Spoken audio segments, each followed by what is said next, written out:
Y es un escenario singular, impar. Yo siempre le digo que si hay una salida, esa salida probablemente va a tener la misma naturaleza que nos ayuda a describir este escenario con el cual convivimos. Y cuando analizamos justamente lo que nos pasa, lo que podríamos decir es que en algún caso están todas las posibilidades nuevamente abiertas. Están todas las alternativas dadas como para que un sector o toda la sociedad pueda de alguna manera elegir. Pero está también claro que en algún caso hay muchísima más incertidumbre que antes. Y la cultura humana, yo siempre le digo, ha trabajado ¿para qué? Bueno, para que esa incertidumbre quede reducida a su mínima expresión. En eso va la cultura humana.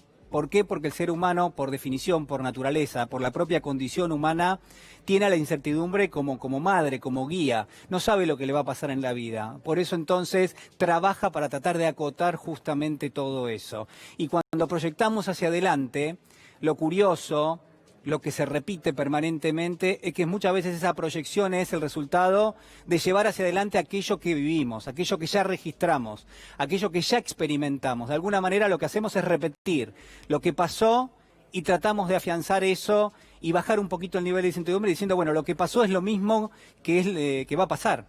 Es lo mismo de lo cual va a estar hecho el futuro. El futuro va a ser en gran medida lo mismo que fue nuestro pasado. Pero ¿sabe qué? En realidad de esto por supuesto que no es así.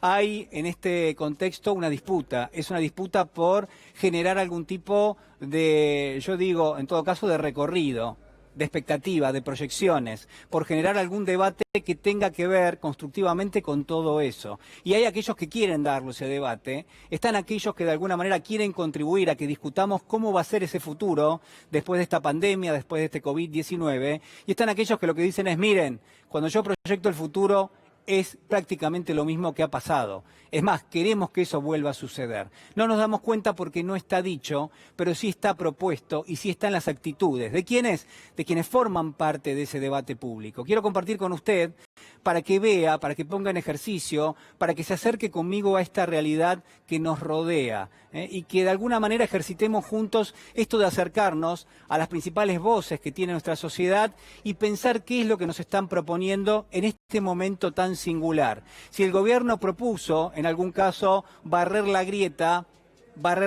política, barrer la grieta social, que lo único que ha generado ha sido desigualdad, lo que han señalado aquellos que también tienen una responsabilidad ahora como oposición es prácticamente lo contrario. Fíjese cómo plantea, por ejemplo, Mario Negri, cómo plantea el debate político, cómo plantea la realidad, una realidad muy compleja, por supuesto. Dice Negri, es muy grave el desborde de poder, que expresa el presidente. Si los DNU, si los decretos de necesidad y urgencia equivalen a las leyes, el paso siguiente es cerrar el Congreso. El lugar para alegar en un litigio es el expediente judicial, no el atril presidencial. Negri lleva a su máxima expresión lo que es el debate político que está contenido en términos democráticos, el debate político que tiene que formar parte sin ninguna duda de esa proyección, de ese futuro que estamos discutiendo hoy. Y esto pasa, por supuesto, en todo el mundo. ¿Qué termina teniendo lugar? Se preguntará usted. Que la grieta se lo come todo. Que la grieta interesada en alimentarse, ¿por qué? Porque de lo único que se alimenta es justamente de expresiones muchas veces de odio, muchas veces refractarias en términos generales a lo que pasa en la realidad, a veces se termina quedando con todo. Y si no, mire esto. Un atropello es lo que se quiere hacer con la propiedad privada, porque no hay límites, en esto no se puede transgredir a la Constitución Nacional. ¿Qué van a nacionalizar mi deuda también? Porque si van a nacionalizar todo, nacionalicen la deuda mía, la tuya, la de todos, ¿Quién la representa políticamente? A mí me represento yo sola, represento la libertad de expresión y no me gustan los totalitarismos ni las imposiciones de este gobierno. O sea, expropiar esta empresa es nada más y nada menos que volver a agarrar más deuda, complicar más el país y al final quedamos todos desfavorecidos. Y además, entre otras cosas... ¿Estás en contra de la intervención del Estado? ¿Estás en contra de la intervención del Estado? Estoy en contra de la intervención del Estado además. Esta marcha no es para soportar nada de lo que está diciendo el Estado. No es en apoyo a las expropiaciones, es en contra. Tomátela porque nadie te quiere acá. Bueno, gracias. Es solamente una muestra para que usted vea en términos de qué argumento se discute algo que obviamente forma parte de la realidad y que quizás en algún caso va a haber que volver a discutirlo. ¿Por qué? Porque quizás lo que le ha pasado a Vicentín le vuelva a suceder a otra empresa. Entonces, ¿cuál es la curva de aprendizaje que estamos registrando? ¿Cuál es la curva de aprendizaje que tenemos que tener como herramienta para analizar lo que viene? Quizás los argumentos que usted escuchó recién no son el reflejo de lo que está pasando. Y solamente le voy a dar un dato nada más, pero hay muchísimos, ¿no?